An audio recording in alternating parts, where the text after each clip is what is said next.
Hey guys, in this video I'm going to show you how you can comment multiple lines in Overleaf.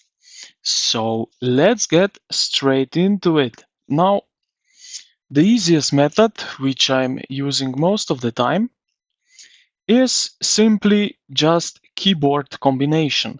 So let's go and I will tell you what you can do.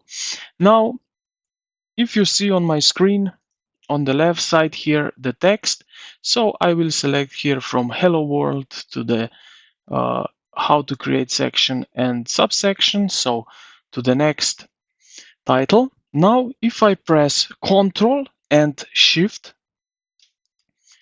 I will comment all the marked text in Overleaf.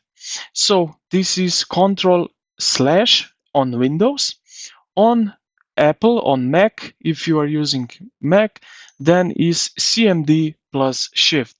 So with that, you will comment all the lines. So if I show you again, I will do more that we see exactly what I mean. So uh, Control and Shift.